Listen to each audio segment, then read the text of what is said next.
japo wengi wanajua moja. Wakati wa raha, faraja na nyimbo na zawadi kede kede, wanalizika na upendo huo. Bila upendo una kipimo chake, wakati wa shida, raha na wakati wa magonjwa. Wakati ambapo waona tabia, kasoro na mapungufu, hapo ndipo upendo hupimwa. Hapo ndipo upendo hupimwa. Chomoza, a hub of hope.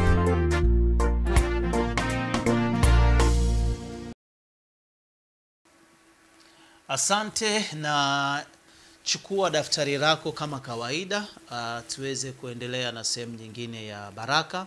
Kumbuka hapa niko mimi Dr. pamoja na Evansi. Lakini kama unavyokumbuka, kulikuwa kuna maswali ambayo ulikuwa unauliza wewe mwanafamilia wa Chomoza. Basi leo kwa niaba ya wote ambao mmeuliza maswali, kuna maswali machache ambayo kaka yetu Evansi ameyapiki kwa ajili ya kuweza kumuuliza Dr. alafu Dr. aweze kuendelea na sehemu nyingine. Naomba nichukue nafasi hii kumkaribisha Evansi. Karibu kwanza Dr. Asante brother. Nichukue nafasi hii kumkaribisha Evansi. Kuna maswali ambayo watu wameandika pale. So ni vizuri tukakuuliza uweze kutoa majibu alafu tuweze kuendelea. Karibu Evansi. Kwanza tumshukuru Ndio. kwa kuwa mwanafamilia, lakini kuwa mwanafunzi, kwa kutufuatilia na kufuatilia mafundisho ambayo yanafundishwa na Dr. baada ya hapa na kuwekwa kwenye mtandao wa YouTube. Ni baraka kubwa sana kuona kwamba wapo watu ambao wanapokea na kujifunza kile ambacho Mungu anakipitisha kwa mtumishi wake kwa ajili yao. Na tulikuwa tunatoa ahadi kwamba tutakuwa na wakati ambao tutapata wasaa wa kujibu maswali ambayo wanakuwa wanauliza, lakini maswali ambayo pia wanakuwa wameuliza kwa Dr. tutamletea naye atatupa ufafanuzi na majibu. Sasa yupo mdau kutoka YouTube anaitwa Subira Samson. Yeye aliuliza swali, alisema kwanza tunashukuru kwa somo zuri Dr. Anasema nilikuwa nauliza kuhusu swala la hali ya mtu binafsi na hali ya mahali alipo zinatakiwa kuendana. Sasa kwa maana hiyo mtu anahitaji kuwa anajaribu hapa then ataenda pale, kwa sababu ni ngumu kujua kama uko mahali sahihi usipoishi mahali hapo. Okay, that's good. Okay. Ndio hiyo. Kuna lingine ama ndio hiyo? Yapo mengine. Okay. Sasa niwaze tujibu moja moja Tujibu Dr. moja ama moja. Itakuwa na sense. Ndugu mtazamaji, tuwasalimu nyote kwa upendo wa dhati kutoka kwetu timu Chomoza. Leo ni siku nyingine Bwana Mungu ametujalia kuwa hai na tuendelee kujifunza. Swali limesema utajuaje, kwa kifupi, unajuaje kwamba ulipo ndio sahihi? Kwani tulisema baraka inakuwa situational na inakuwa pia conditional. Tumesema ni situationally conditional na conditionally situational.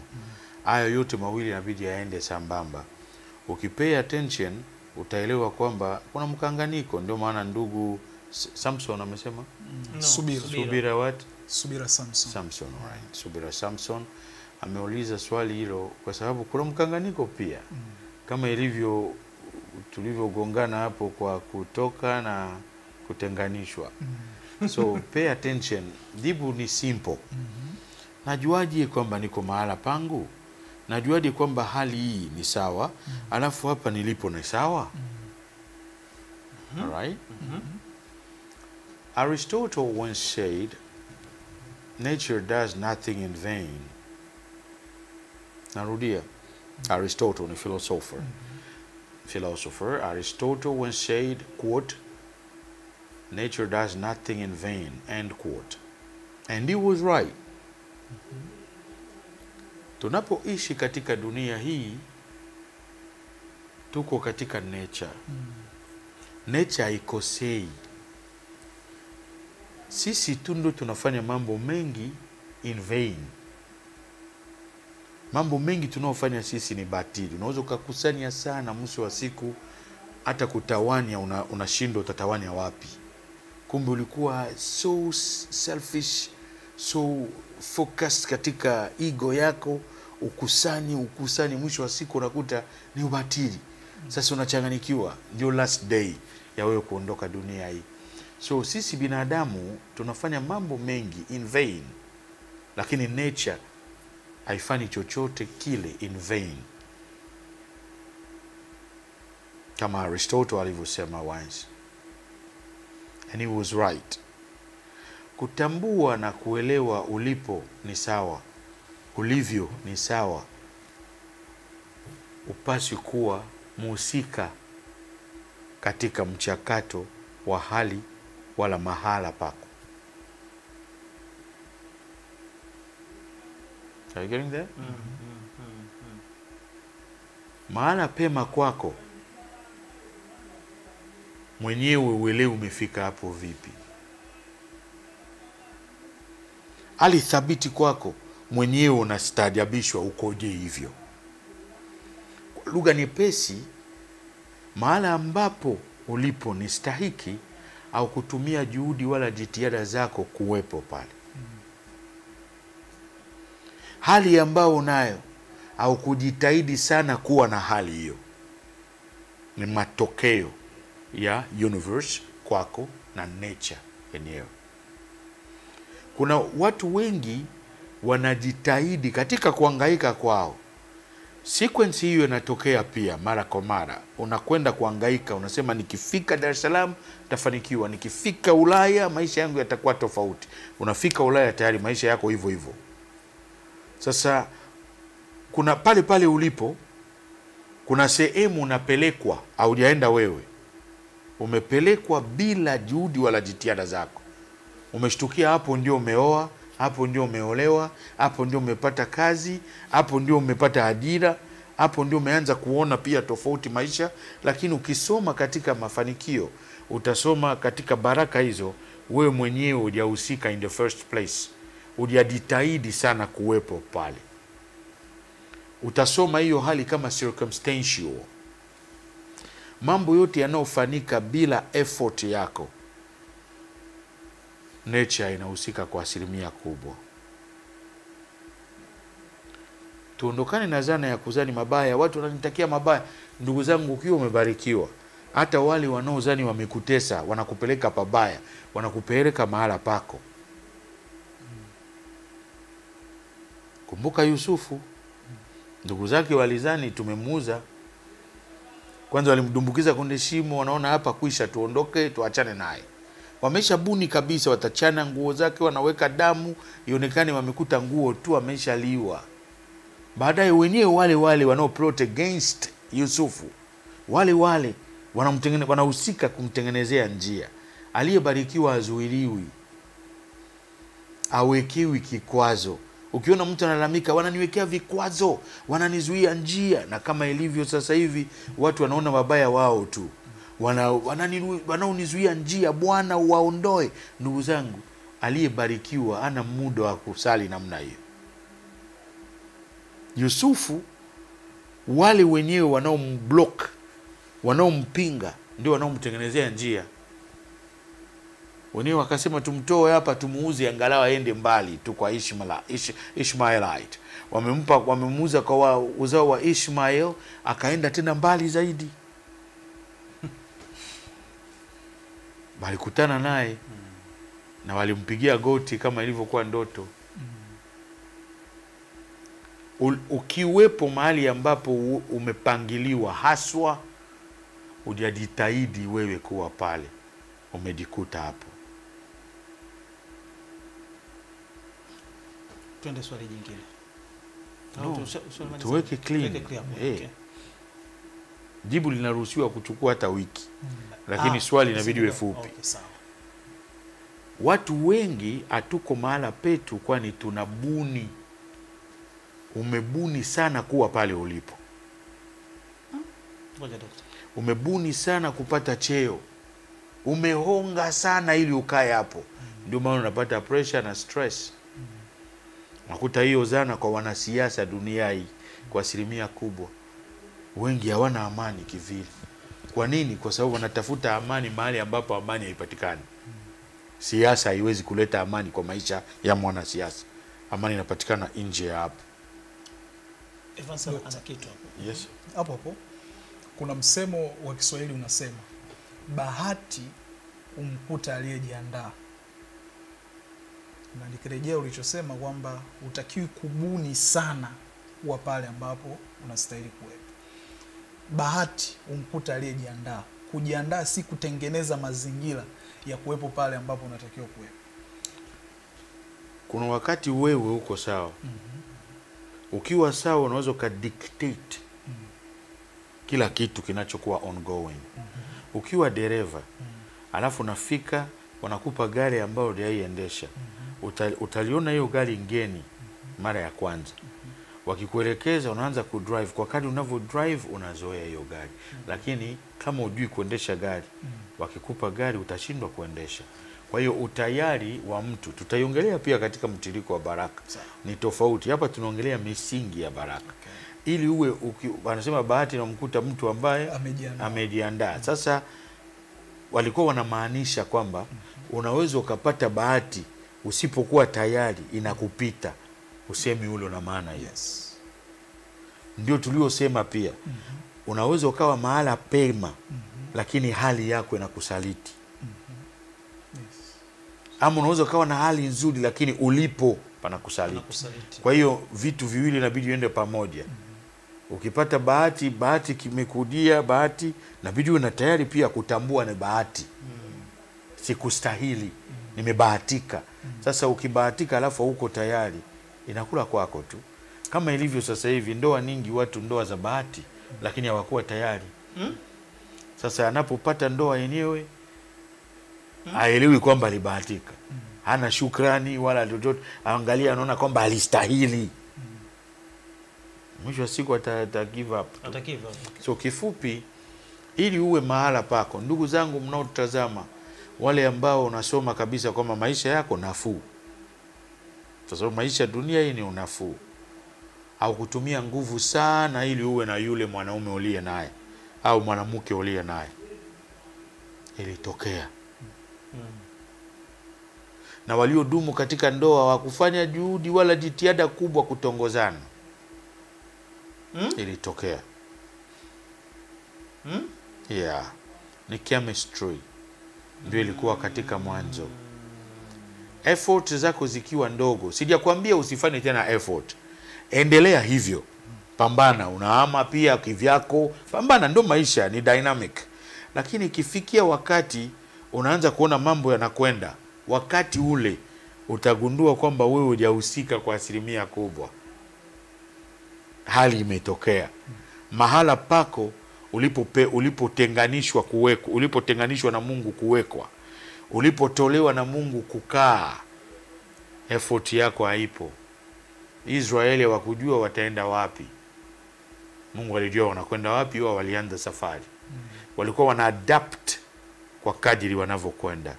Sisi tukitenda tunakosea mara nyingi, lakini nature, universe ikitenda hakuna tendo batili. Kazi yetu ni kutambua. Mtajuaje niko mahala pangu? Ulipo pale umejitahidi kuwepo? Kama umejitahidi sana, jua kwamba bado endelea. Ukigundua kwamba hapa jitihada hamna, yani kana kwamba nimefika hapa, ndio mahala pako. Yeah. Kwa lugha nyepesi, usiogope mema wala mabaya. Zingatia misingi ya baraka, utakosewa kufikishwa mahala pako. Karibu. So doctor, hapo kwa hiyo sehemu ambao umejikuta hupo, ambao ukutumia sana jitihada, hapo ni pako. Mwenyewe inabidi utambue sasa. Ukijisoma kwamba hakuna jitihada nilizofanya umejikuta upo. Umejikuta uko hapo. Maana yake hapo ndo pako. Hapo maana ni pako. Kwa hiyo hii ina reflect na kwenye mahusiano. Maisha ni mahusiano. Kila kitu ni mahusiano. kwa kila kitu. Ndio maana amesema Ungepeleka wapi sasa hivi? hata ambao wameanza mahusiano usione kwamba walipambana sana, ni chemistry. Waliofanikiwa katika mahusiano. Waliofanikiwa ni chemistry ilikuwepo. Hakuwa na jitihada Hakuwa na nyingi, jitihada. mara vikao, mara huyu aende kumtongozea, mara huyu afanye hiki. Hivyo hivyo tu. Jamaa fulani anambia unamfahamu yule, namfahamu, wanakutana tu. Wamekutana, wanakuwa rafiki wao, inaendelea. Basi wakazaa na watoto, wanaishi pamoja, wanaendelea. Lakini hakuna jitihada sana ya mbinu kupita huku na kule. Simu nyingi. Hamtaenda popote. Tuendelee kwa swali jingine. Dr. hapa. Anaitwa Irene Audax. Anasema asante kwa masomo mazuri, Mungu awabariki sana. Swali langu kwa dokta, umeongea msingi wa baraka ni kutoka nje. Unalizungumziaje hili kwa jamii ambazo vijana wanapewa maeneo ya kujenga nyumba kando ya nyumba za baba zao na kuendelea kuishi katika jamii ile ile waliozaliwa, yani boma, pasipo kutoka, kama mfano uliotoa kwa Ibrahim na Yusuf? Hii imekaaje katika msingi wa baraka?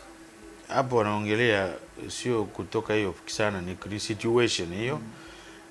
Ameshatoka, wamemtengenezea ajenge sehemu pale pale. Lakini ametoka nyumba ya baba. Mambo yote tunaosema hapa, manifestation yake ni kwa mwili. Lakini mambo haya tunaosema ni mambo ambayo yanatembea na ulimwengu usioonekana kwa macho. Kutoka haswa sio kwa mwili. Inaweza kamanifest kwa mwili. Israeli walitoka Misri lakini hawakufika Kanani. Asilimia kubwa kati yao kasoro Joshua na Caleb walifeli. Kwa sababu walitoka kimwili lakini kiroho walikuwa bado Misri. Walimsumbua Musa mno. Kuna mtu anaishi kwa baba yake, amejenga nyumba pale, lakini amesha toka kwenye nyumba kuu. Kutoka inamaanisha pia independence. Ndio tulisema kujitegemea. Maana unakuwa unajitegemea. Kuna watoto wako pale, na tena Mungu alimaanisha sisi kuishi hivyo. Leo tunazana ya house girl and so on. Sisi tulikulia hatuna mambo hayo. Kuna shangazi, kuna mama mdogo, kuna dada, kuna ndugu, kuna mtoto wa dada wako pale. Kazi itaenda. Familia kuishi pamoja ina power tofauti. Make no mistake about it. Watu wengi, ndugu mtazamaji, wanakwenda miili yao ndio inarudishwa kuzikwa. Yeye mwenyewe inawezekana aliondoka kwao miaka, amekuja mjini, amesahau kwao, mwili wake ndio utarudishwa huko. Maisha yameanzia katika familia na yanaishia kwa familia. Unazaliwa katika familia, ukifa una decision zote ni familia. Kwa hiyo familia ni the most important. Hatusemi familia ambao wewe unazaa watoto wako, mke wako na mume wako. Tunaongelea familia ulikozaliwa. Are you getting that? Familia ulikozaliwa. Kwa mwanamke, familia kule Mungu alipokupeleka. Kwani kosa hili watu wengi wanalo.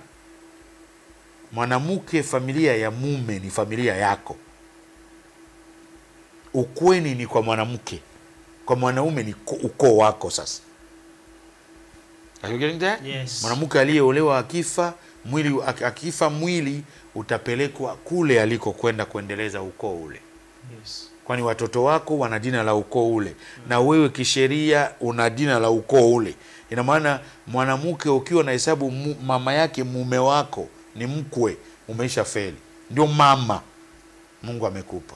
Mkwe ni yule aliyemzaa mke. Turudi hapo. Kutengeneza, kujenga pale pale bomani hapo.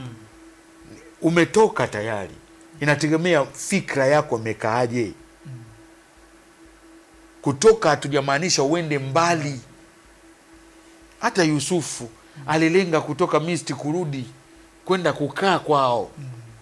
Baba yake alimsisitizia hata yani mkiondoka hapa munipeleke. Yusufu anasema hata mifupa yangu msiache. Mkiondoka hapa, alijua one day watarudi kwao. Kutoka tulisema haimaanishi unatoka unaondoka kwenye familia. Ni metaphor. Ni zana ambayo inabidi iwe real katika roho. Sio mwili tu. Ndio maana tumesema swali la kwanza, hali hii na machi vyema ukiwa wewe ujitahidi, kwa sababu mwanadamu akijitahidi atasahau. Unaweza ukatoa mwili, fikra na baki. Unaweza ukatoa fikra, mwili unabaki. Maana yake inakuwa kama unaota ndoto umepata hela, ukiamka una. Umeota ndoto unakula, ukiamka unaona njaa. Kuna pishana wakati wowote kumatch energy na mwili. Are you getting that? Yes. Kwa hiyo tunao tukafika pale kamera ilipo sasa hivi. Lakini mwili utachelewa, utabaki hapa. Uwezo ule wa kuhamisha na mwili kwenda pale ndio muhimu. Mawazo na mwili unakwenda pamoja. Kutengeneza kaboma kako pale karibu na baba, hakuna ubaya. Tayari umeshatoka. Umeshatoka, lakini utatoka pia pale kwenda kazini. Utatoka pale kwenda kutafuta. Utatoka pale kwenda kukutana na rafiki. Yes. Kila leo zana hii inafanika. Mimi hapa nimetoka nyumbani. Sisi hapa sote tumetoka. Yes. Kuja hapa ni zana ya kutoka. Unalala, unaamuka asubuhi, kuchapo, chomoza, unatoka. Yani tunasema kutoka sio kwenda nchi geni, kwenda mji tofauti, kwenda mbali, lakini kutoka tu. Are you getting that? Yes. Sasa ukiwa unatoka, kinachodhibitisha umetoka ni hali yako ya roho. Kisaikolojia tunasema hali yako ya fikra. Yes. Kuna watu wameenda Ulaya, ndugu zangu, mtuulize, tumekutana nao huko Ulaya mara kwa mara. Unajiuliza, huyu hapa anafanya nini hapa? Si bora angebaki tu kule. Kwani unakuta kabisa waliobaki huku wako nafuu, yeye hamna lolote. Kichwa akijaenda. Benda mwili. Sorry? Menda mwili. Fikra imebaki. Roho inabaki. Fikra haijaenda. Ina maana kutoka kuko wapi? Waisraeli walitoka Misri, lakini fikra ilibaki Misri. Hawakufika Kanaani. Kasoro Joshua na Caleb ambao miili yao ilitoka kwa usawa wa fikra. Kutoka haswa ni wakati fikra imepata uhuru, umepevuka. Uko pale, unaweza kama umetoka kwa wazazi lakini umekaa kwao. Kuna kiwanja cha baba, umejenga hapo, unarithi kwa baba yako. Unasaidia familia, unaendeleza ukoo wako na kadhalika. Ikiwa inatokea hivyo na ukiwa pale pale umetoka. Lakini ukiwa umejenga hapo, unaendelezwa wewe bado. Unapana mipango baba afe, urithi kila kitu. Maana yake wewe hujatoka. Zana hiyo bado. Haijalishi umetokea wapi. Lakini utendaji wako unaidhinisha umetoka au la. Ukiwa na uhuru wa kutekeleza, wa kutegemewa, ndio umetoka haswa. Twende swali jingine. Lovely. Huyu anaitwa Gift Daudi. Anauliza, anasema tamko lenye kibali ambalo halipingiki ulimwenguni kote, je, linatamkwa na nani? Na nani anatamkiwa? Atajuaje? Kwanza tunavyoongea hapa, misingi yote tunayotaja hapa ni tamko. Misingi yote tunayotaja hapa ni tamko. Kutoka ni tamko ambao ni universe imeisha taja. Kuna tamko ambao inapewa mandate. Tutaiongelea pia tunavyotiririka. Ndio matofali yanayoinuka. Kwa familia amepewa baba mzazi. Baba ndio amepewa tamko, kutamka baraka kwa maneno. Tutaidevelop vyema, hatuwezi kupeleka fupi. Ila mambo yote tunaoongelea hapa ni tamko. Separation ni tamko. Exodus ni tamko. Yaani kuanzia mwanzo tulivyoanza ni matamko, ni tamko tu. Uchukulia hiyo kama tamko. Universe ndio anatamka. Kwa waumini wanasema Mungu ndio ametamka. Lakini universe ndio ametamka kwa sababu ni universal decree. Kwa hiyo watu wote kwa mfano wanaozingatia established order, utamkuta miongoni mwa waliobarikiwa. Mtu yeyote ambaye ana mwanga, ana nuru ile, utamkuta miongoni mwa watu waliobarikiwa. Ni decree. Ndio ukisoma maandiko pia mwanzoni nitasema na Bwana akasema na iwe nuru, ni tamko. Okay? Ni tamko. Alisema maji yaliyo chini na yaliyo juu yatenganishwe na anga iwekwe kati, ni tamko. Ndio separation yenyewe pia. Na Bwana alisema pia tunakwenda na comparison of equality. Ardhi iliyo chini ya maji itoke juu kama mlima, a surface. Ndio hapo tunapoishi sisi, earth hii, ardhi hapa, land tulipo. Ni mlimani, above the sea, kutoka baharini. Manake ni kutoka pia, manake ni decrease. Ni universal decrease. Na ndio tunaofafanua hapa. Ukitengeneza reference na maandiko inabidi upate. Ni muhimu mno tunapofundisha, usisahau lengo kuu ni kuhakikisha hatujatoka kwa zana ya msingi, mfumo mama wa uumbaji. Ndio maana ukisoma Biblia, ukisoma Talmud, ukisoma Qur'an, unaweza ukakuta kama maandishi yale hayapotezi maana miaka nenda rudi, kwa sababu sio ubunifu. Hapa tuwafundishi ubunifu, tuna misingi ya maandiko. Tamko tunaongelea hapa yote ni tamko. Sasa kwa familia tumetoa mfano tu, baba mzazi ndio amepewa. Wakina mama, make no mistake about this, kinywa kiko kichwani, mwanaume ndiye kichwa. Na ukiwa mbishi utasoma namba. Mama anaweza akamtakia mtoto wake mema,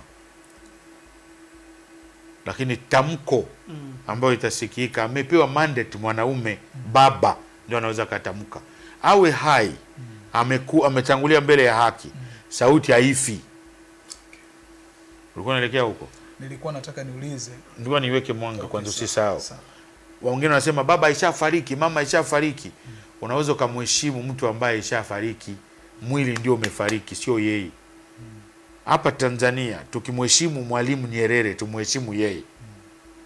Ukiheshimu kauli za mtu yeyote aliyetamka mambo ambao hayupo tena katika mwili, unamheshimu yeye, kwani huyo mtu bado yupo, energy haifi, itatembea na wewe. Baba ameshafariki, lakini mtu akikuangalia anakusomaje? Baba yako alikuwa na familia, shangazi, baba wadogo, baba wakubwa, ndugu uliozaliwa nao, wanawakilisha. Heshima ile haiwezi kuondoka. Mwenye mamlaka ya kutamka ni baba. Lakini tutaiongelea pia ni kama matofali yanayowekwa juu ya misingi. Hata baba anapotamka inabidi imit misingi yote hiyo tutakaoongelea hapa. Ndio maana maandiko yanasema laana bila sababu haishiki. Maana yake hata baraka bila sababu haishiki. Inabidi kuwe na sababu ya kubariki. Ndio maana mwenye hekima analenga kutengeneza sababu za kubarikiwa kwake. Tutaiongelea pia. Yaani anajenga sababu ya kubarikiwa kwake. Ni sawa na mfanyakazi anayetaka promotion, anahakikisha anafanya kazi yake ipasavyo ili awe promoted. Anakuwa efficient katika utendaji wake, matendo yake yamuinue. Ndio mtu mwenye hekima anafanya matendo yatakao tengeneza mazingira ili tamko la baraka shike kwake. Karibu baba, endelea hapo. Kimsingi umenijibu, kwa sababu nilikuwa nataka niulize, kuna watu wamezaliwa hawajui baba yake, hawajui baba zao. Je, wanapata wapi hilo tamko? Na mama ndo amewalea. Kwa hiyo ulivyo connect nimepata jibu. Lakini swali hapo bado lipo. Kuna mtu amjui baba na mama amemwambia labda baba yake ashakufa. Au amemficha. Ndio maana pia kumficha tu. Hata sitaki wakina mama mnaotutazama sasa hivi. Dunia hii hapa tunapita. Kulala kuamka sio mazoea. Hata Yesu alizaliwa, baba yake ilikuwa Mungu. Ilijulikana kwamba Mungu ni baba yake. Lakini alivyokuwa nakuwa alikuwa anamuita Yusufu baba, lakini kiroho kwa watu waliosoma maandiko walijua kabisa mwana wa Mungu. Mungu ni baba yake na alikuwa na address Mungu ni baba. Hakuna heshima na adhi sawa na kutambua baba yako. Aliyeita parachichi parachichi sio ardhi, ni mpanzi. Aliyesema huu hapa ni mwembe sio ardhi, ni mpanzi. Ardhi kazi yake kuotesha. Imepewa amri na baraka zote zimeweka kama rotuba. Hata jangwa kuna viumbe vinaishi kwa jangwa. Akiwa sehemu ya maji hawezi kuishi. Kuna viumbe vinavyoishi jangwani tu. Hali ya ardhi, Mwenyezi Mungu alidecide mwanamke atazaa, lakini mbegu inatokea kwa mpanzi. Ndiye atakayeita mbegu. Kumbuka Benjamin alipozaliwa, baada ya yeye kuzaliwa, mama yake alifariki, Raheli. Raheli alimuita huyu mtoto Benoni. Benoni maana yake mateso, shida, maumivu, kwa sababu alimzaa kwa shida, na baada ya kujifungua huyo mtoto akafa. Baba alikuwepo hapa, akasema wewe utaita Benjamin, mtoto wa mkono wangu wa kulia, wewe ndio utaokoa. And that's what happened. Yusufu alitaka mdogo wake aletwe ili ahakikishe kwamba kweli naweza nikahesabu hii familia. Kupitia Benjamin kwenda kule Misri, uhakika wa wote kwenda ulikuwepo. Baba alimweka jina stahiki. Sio kwamba mama hana maana. Na ndugu mtazamaji, tusipotoshane. Tunaposema baba ni kichwa, haimaanishi mtawala. Ndio Afrika tulipopotelea hapo. Tunatafsiri vitu hatuvielewi. Hasa dini nayo pia, walioshika dini wa kwanza hawakwenda shule. Ushabiki ulikuwa mkali, ndio maana dini imekolea sana Afrika kuliko hata kule zilikotoka. Hatujasema tuache. Bora kuamini Mungu yupo, alafu unaondoka dunia unakuta hayupo. Ilikuwa sana kuliko kukataa kwamba hayupo alafu unaondoka kwenye mwili unakuta kumbe yupo. Yes. Bora ukubali tu yupo. Bora ukubali. Ukiondoka kwenye mwili kama hakuwepo basi. Lakini kuliko sasa hivi unaondoka kwenye mwili afu unaenda. Sasa hivi unakuja hapo unasema Mungu hayupo. Unaondoka kwenye mwili unakuta kumbe alikuwepo. Bora kwa matumaini yale pale yanakutia nguvu pia. Kwa sababu unajua kuna nguvu ya ziada fulani. Unaendelea, unachanja mbuga. Kwa hiyo kumbuka daima. We good? Yes. Kumbuka daima ya kwamba mwanamama ni ardhi. Baba ndio anatamko. Kwa baba, mama ambao umeficha watoto baba zao, this is it. Funguka. Kwani akigundua kwamba baba yake hajafa, atakuchukia vibaya mno. Ndugu, koseana na mwanaume uliyezaa naye, koseana na mwanamke uliyezaa naye, lakini ukikoseana na mtoto wako na ana haki kwamba ulikosea, maumivu yake tiba sio rahisi. Kwani mwanadamu yote ana uhakika kwamba huyu ni mwanangu.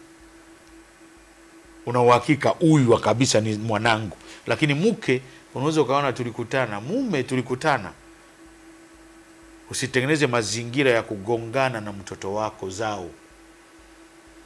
Mwambie baba yake ni nani, yuko wapi. Alikubaka, ilishapita. Haijalishi mtoto amezaliwaje, kinachojalisha amezaliwa. Wewe unadhani ulibakwa? Kuna wengine waliolewa kabisa, kavunja ndoa, anatoroka na ficha watoto, hataki baba atambulike tena. Alitolewa mahali. Hapo sio kubakwa, sio kuolewa au la, bali kinachomata hapo ni ujinga wa mwanadamu. Tulikuja mikono mitupu, tutarudi mikono mitupu. Watoto ulio nao ni faida. Vyote ulivyo navyo dunia hii ni faida tu. Tumepata hapa na tutaviacha. Kwa hiyo make peace na wewe mwenyewe. Mwite mwanao, mwambie mwanangu, baba yako yupo. Hata kuua kwanza atakupongeza. Nilikataa kukutambulisha baba yako kwa sababu 1, 2, 3. Na kama ulibakwa usimwambie mtoto wako, kwani hujabeba mimba kwa sababu ulibakwa. Umebeba mimba kwa sababu Mwenyezi Muumba alipanga wewe utabeba mimba. Sio sababu ya wewe kubeba mimba kubakwa. Kubakwa ni ukatili. Lakini kubeba mimba ni baraka. Kuna watu wanahangaika kabisa abebe mimba, anaenda kwa waganga na kadhalika na ya kupandikiza na kadhalika. Ndugu, wewe ulibeba mimba sio kwa sababu ulibakwa, bali kwa sababu Muumba wako alipanga. Haijalishi mtoto amezaliwaje. Kinachojalisha amezaliwa. Musa alizaliwa majira ambao walisema watoto wa kiume hawaruhusiwi kuishi. Lakini alizaliwa. Wakaamua wamtupe kabisa aondoke. Ndio tunaongelea Musa leo. Kuweka sawa hapo na wajibu wetu kujenga jamii. Kwa sababu watu wanaoharibika kitabia, mmomonyoko wa maadili kwa asilimia kubwa inaanzia kwa migongano ya namna hiyo. Watoto wanalelewa na mzazi mmoja, alafu watoto wa kiume wanachokijua ni mwanamke tu. Mtoto wa kiume anachokijua huyo mtoto ni kuosha vyombo tu na kupika. Lakini mtoto wa kiume anachokijua mama yake anaongea sauti kubwa kwa baba yake. Huyo mtoto hata akianzisha familia atakuwa mwanaume lini? Atakuwaje kichwa? Kwani kuwa kichwa sio kuwa mtawala, bali kuwa identity, jina, utambulisho. Familia ya Jimmy ni kichwa hiki. Maana sura hii Temu ndio muendelezo. Maana kuwa kichwa sio kuwa mtawala, bali kuwa identity. Mwanaume ni kitambulisho, utambulisho wa familia ni kichwa. Tungekuja hapa, kichwa changu anaweka kwa Jimmy, kichwa cha Jimmy anaweka kwangu.